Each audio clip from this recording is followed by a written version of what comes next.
guys, welcome back to the channel. Today we're going to take another look at this old truck here. When I was changing the power steering box, the gearbox, I noticed water running down the front of my motor, and that's a telltale sign of water running out of the weep hole of the water pump that needs to be replaced. I put it off for a couple of weeks, but now the water pump is squealing and it's time to take it off and get it changed. I had been wondering for a while where the water was going to, because I had a blown head gasket at one point and the water was coming out the tailpipe, so I was concerned that was what it was.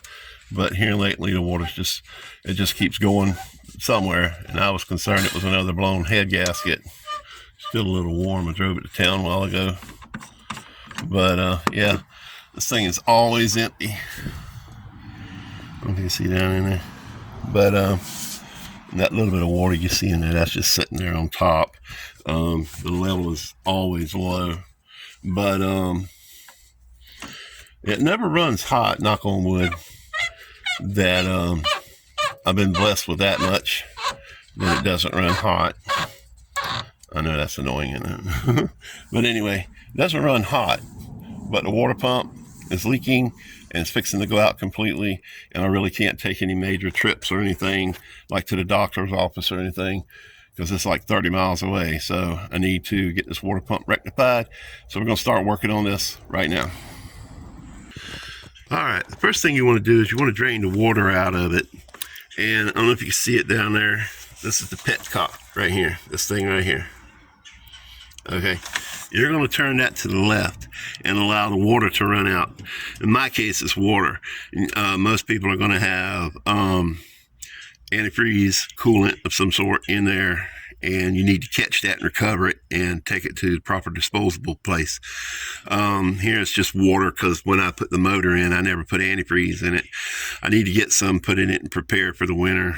I don't want to lose my motor, to a freeze or something. But here in the south, it don't really get cold, but I hear it's going to be a bad winter. So that's one of the first things we're going to do, is to drain the water. I'm either going to take that loose and let the water drain out, or I'll just disconnect the bottom hose over there. You probably can't see it. Yeah, just disconnect the bottom hose and let it roll out. In any case, we're going to get the water out of it, and then we're going to take this off. Now, just depends on your circumstance. In my case, I knew I was going to change this water pump eventually, because I got a brand new one in the garage there. So I don't have a shroud on here. Usually there's a cover across here, and you have the bottom shroud and then the top shroud. I haven't made up my mind whether I want to put the shroud back on or not. So I just don't have it on for right now, but I think I do want to put it on to keep this hose up out of the fan blade. This fan blade is wore out anyway. When the motor's turning, I can stop it with my hand. So I need to change it out. The other one's got a fan on it. But anyway, yeah, you're going to have to take your fan shroud off if you're working on your vehicle and you have a shroud. So that explains that. And sometimes you're going to have to take the cover off from up here. I'm not doing all that, but we're going to take this part off right here, and we're going to take that way we can get down here to the water pump and take care of everything. You're also going to have to take off your fan belt and your tensioner right here to get to the water pump here. And I'm debating, might want to change this bracket out here that holds the power steering pump and the alternator, because I got one that I cleaned up and painted black just to make it look better. But we'll see how it goes. I don't know how I'm going to feel, if I want to work on it or not. Anyway, let's get to it. Okay, we're going to start by taking off this cowl vent here. You can either take it off from here or here. I'm going to do it here so we don't have to mess with the mass airflow sensor. And this is a 6-in-1. It has 1/4-inch drive, 5/16, and it has the small screwdriver and Phillips and the larger screwdriver and Phillips. I call it screwdriver, it's flat blade. Anyway, this is a 5/16 on this band here. And you want to loosen that up so you can get that off. You're going to do the same thing over here. Let me see if you can see that. Yeah. You're going to do the same thing over here. You're going to loosen this.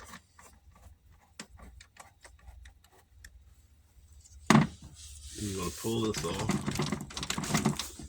And you can pull this off. And you just lift this up out of here. Like that. And set it to the side.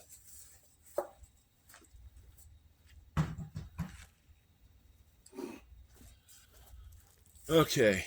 Now, if you have a fan shroud, this is probably where you're going to take it off. I haven't drained the water yet, but I was getting started on the upper part. We're going to take the fan belt loose, and we're going to take the belt tensioner loose, and I'll show you how to do all of that here in a second. So I'm going to grab my wrench for the tensioner to loosen the belt. I'll be right back. Okay, this here is the tensioner right here for the fan belt, and it's a 15 millimeter. And all you need to do is put a wrench on it, tighten it up, and slip the belt off of it like that. And that's me doing it with one hand. Now I'm going to go ahead and take this belt off with both hands so I can get it around the wrench, and we'll move on to the next step. One other thing, if your truck doesn't have the sticker on it, either on the shroud or on the hood, that shows you the pattern of the way your belt goes on, you probably should remember how it came off. In this case, this one here went around the tensioner, under the idler pulley, around the alternator, around the power steering pump, then around the water pump. Then it goes back around the crankshaft down below, and then it comes up and goes back around the tensioner, just so you know. And then also, you don't have to worry about the air conditioner belt, but if you did have an air conditioner belt, it would go on. You'd have to take this belt off first to put it on, so we don't have to mess with it here. So just pointing that out. I'm not sure if the sticker is on the shroud or if it's on the hood, but it's on one of those. So just so you know, giving you the information. All right, I went ahead and took the top hose off so that it'd be easier to work on. Just to show you here. I didn't take the fan blade off because I'm not going to use it. And you could probably go ahead and take it off if you want. I think that down there is either a 33 or a 36 millimeter nut. I don't have anything that big other than a crescent wrench, and I really didn't want to fight it because a lot of them are on there tight. The other one's already on the pump, so I don't have to worry about it. This is why you need to have coolant in your cooling system, because water will rust up inside. I'm lucky enough that this one hasn't caused any major damage yet, but always run coolant. You can call it coolant or antifreeze, whatever you want to call it. It helps protect the inside of your engine. Now we're going to go ahead and remove the tensioner here. It's a 15 millimeter, 3 bolts, one there, one down here, right there, and then, well, yeah, right there. There's the other one right there. I'll say I was wrong, but I'm going to take those 3 off, and then we're going to take that one off. This is a 15 millimeter socket. I don't know if you can see that with the glare. It's going to fit right on here like that. And we're going to break it loose and take it off. Let me get to it. Okay, on the tensioner, you have 2 long bolts and a short bolt. The short bolt goes in the bottom hole right here. You can see because it sticks out further. So 2 long bolts go here and the short bolt goes there, just so you know. All right, you're going to need to take your bottom radiator hose completely off because it hooks into your thermostat housing right here, which if you're not changing that, you're going to need to take it off as well, which has these number 10 bolts right here holding it on. I'm not going to mess with it till I get it off. You also need to take off your heater hoses because they hook into the side of the water pump right there. So I got one off already. I'm going to go ahead and take the other one off. It's the same thing, just a 5/16 nut driver, whatever you got. And I also have these band clamps on my water hoses, so I'm using that for that as well. So I'm going to go ahead and get these hoses off, and then we're going to start taking the pump off. We got to take these off. I think these are 10 millimeter as well. And I think there's 8 of them. We'll see when we get to it, and I'll show you where they're all at. All right, we got the pump off. Some of the bolts were like stuck inside the pump itself, some corrosion or something. I'm gonna clean them all up before I put them back on. But luckily they're all the same size, so you don't have to worry about where they go or anything like that. Now we're gonna have to clean where the pump goes there and over there in that back corner right there. I don't know if you can see that. Clean those two spots up because those are where the seals go. So we're gonna clean those up and prep the new pump to go on here. We got a new thermostat to go on there, so we're not gonna mess with the old one. I don't even know if this one has a thermostat in it, to be honest with you.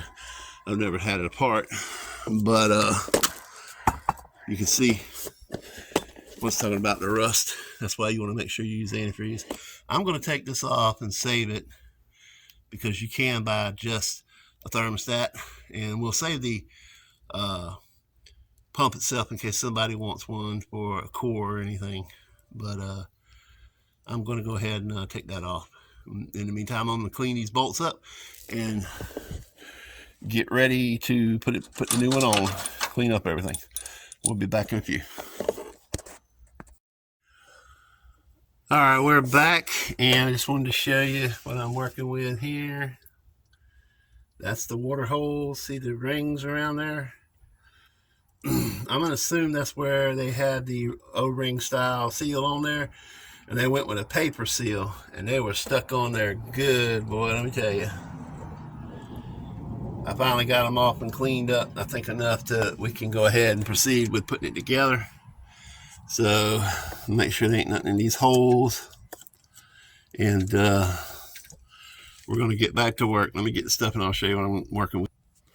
All right, here's the new water pump. It's been installed before, but the truck that it was put on, they didn't do the engine right and it blew up the engine.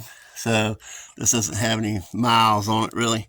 Got a brand new thermostat right here that goes on this side. Let me flip this over and show you. This is the other fan I was telling you about. I don't know if it's any better than the one that's on there or not. But anyway, this goes right here like that. And then you have a seal. This seal goes on there. This is the style that the temperature gauge is built into it. You can't take it off. And then these are the seals that come with it. So I'm going to put these on there. Going to be a bear to get these on there and keep them from falling off. I don't have any silicone. Noisy truck. Boy, I hope this fan's better than the other one. This is a used fan, but it was supposed to be good. Anyway, I'm going to go ahead and put the water pump, the temp sensor on here and get it ready. And then we're going to place it. All right, we got the water pump back on. There's only 6 bolts, 3 on each side, and they go right around where the seals go. And we're going to put those on and torque them down. I don't know the torque specs. I just tighten them up nice and tight. Same thing for the temperature gauge down there, temperature switch, or whatever you call it, thermometer. Now I got that back on. I'm going to have to reassemble this. I didn't have to take it off, but it was in my way, and I wanted to make sure I got that seated well, so I cleaned it off really good. So I'm going to go ahead and hook up these heater hoses down here and reconnect my lower heater hose, thermostat, radiator hose, and get everything squared away. And then when I'm done, we'll come back and have a look at it and see what we got going on. Okay. All right, we got it all back together. We got the bottom radiator hose on, the top radiator hose on. We got the belt back on. We put the motor mount over here back on. Everything's back together except for the intake, and I didn't put that on because I wanted to show you how everything done. When you put the water pump on, you're fighting with those new seals. Just put a bolt through the water pump and start the threads, and it'll hold, put the seal through the bolt through the seal, and it'll hold it up for you, and you don't have to worry about it falling back down. You do that for both of them, and then you're good to go. All right, I'm going to fill this sucker up with water and put the intake back on it, and we're going to get all the air out of it and go ahead and test drive it and see how it does. Hopefully we won't have any problems. I'll let you know when we're done. It's getting dark, so it might be tomorrow. Okay guys, we got it done. It's all done. I put some water in it, got it running. And when I get some more antifreeze coolant, I will put it in there to protect the engine from the cold weather and to keep it from rusting. I don't have any on hand right now, but that'll be the next thing to do. I didn't put the fan shroud on because, like I said, I want to put the other mount on. I'll show you what I'm talking about. That's the mount. I don't know if you can see that or not right here. It's underneath this cooler right there. So anyway, I want to put that on where the power steering pump goes and the alternator goes, you know. So it'll look better. But we'll do that later. Tomorrow I'm going to check it, make sure it's full of water and don't have no leaks. And I'll give you a final report on it, on how it's doing. And then if you have any questions, you can leave them in the comments down below and I'll answer them to the best of my abilities. I'm not a full-time mechanic. I'm just a DIYer like everybody else, shade tree.